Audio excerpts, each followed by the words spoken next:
आता वळत्या पुढच्या बातमीकडे उद्धव ठाकरे यांनी बेस्टच्या संपाबाबत मात्र मौन सोडलेलं आहे। बेस्टची तिजोरी रिकामी झाली असल्याचं उद्धव ठाकरे यांनी म्हटलं, तर दुसरीकडे बेस्ट कर्मचाऱ्यांनी आवाजवी मागण्या केल्या तर अजून समस्या निर्माण होतील असं सांगण्यास उद्धव ठाकरे काही विसरले नाहीत। मात्र 2 वर्षांपूर्वी दिलेलं आश्वासन उद्धव ठाकरे पूर्ण करू शकले नाहीत। 2 वर्षांपूर्वी उद्धव ठाकरे यांनी पगाराची शाश्वती देऊ असं म्हटलं, पण त्यांच्याच आश्वासनांची शाश्वती राहिली नसल्याचं एकंदरीतच घटनाक्रमांवरून दिसतंय।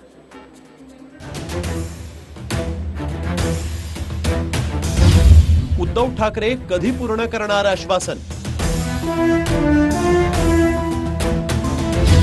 2017 मध्ये दिलं होतं आश्वासन। 439 दिवस उलटूनही शाश्वती मिळेना। बेस्टच्या संपावर उद्धव ठाकरे गंभीर आहेत का? बेस्टच्या इतिहासातला सर्वात मोठा संप सध्या सुरू आहे।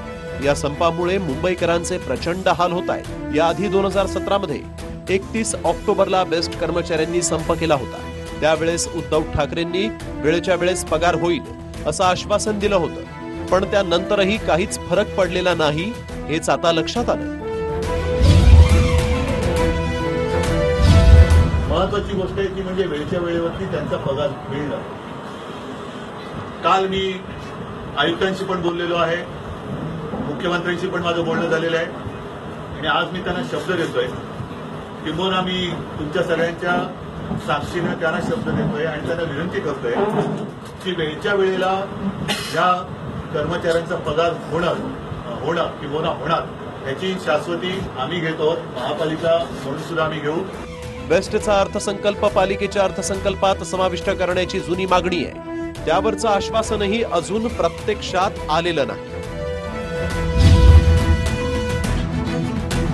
गेल्या महापालिका निवडणुकांमध्ये शिवसेनेचं वचननाम्यातलं एक वचन आहे की बीएसटीचा अर्थसंकल्प आणि महापालिकेचा अर्थसंकल्प याचं एकत्रीकरण करणं। साहजिकच आहे, ते एकत्रीकरण झाल्यानंतर या तुमच्या सगळ्या चिंता मिटतील आणि वेळच्या वेळेवरती तुम्हाला सुद्धा पगार मिळेल। बाकीच्या सुद्धा ज्या काही गोष्टी आहेत त्या महापालिकेप्रमाणे होतील। 2017 मध्ये कर्मचाऱ्यांना जी आश्वासनं दिली होती ती पूर्ण झालेली नाहीत। आता तिजोरी आणि खासगीकरणाच्या मुद्द्यावरून नवं रडगाणं सुरू करण्यात आलंय। त्यामुळे बेस्टचे कर्मचारी धास्तावले आहेत। राजकारण आणू इच्छित नाही, कारण याच्यामध्ये भरडला जातो तो माझा बेस्ट कामगार भरडला जातोय आणि त्या बेस्ट कामगारांना मी तेच सांगते की बाबा तुमच्या चांगल्या हिताचं जे काही करता येणं शक्य असेल ते करण्याचा माझा प्रयत्न आहे, परंतु सगळ्यांनी समजुतीने घ्यायचा हा विषय आहे। उगाच अवाजवी मागण्या मागितल्या आणि बेमुदत संप केला तर एक दिवस असा दुर्दैवाने येईल की तिजोरी रिकामी तर झालेलीच आहे, तर पगार देणं सुद्धा कठीण होऊन जाईल। खाजगीकरणाचा अर्थ पूर्णपणे खाजगीकरण नाही, ह्याच्यामध्ये मालकी हक्क हा बेस्टकडेच राहणार, तो असा मी काही जाऊ देणार नाही एवढी मलाही अक्कल आहे।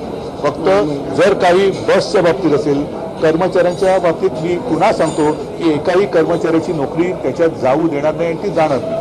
कर्मचाऱ्यांना मी स्वतः बांधलेलं आहे, मुंबईकरांनी स्वतः बांधलेलं आहे। माझं एक कर्तव्य आहे की कोणाचंही नुकसान होऊ न देता मुंबईकरांचं जीवन हे सुरळीत चालेल।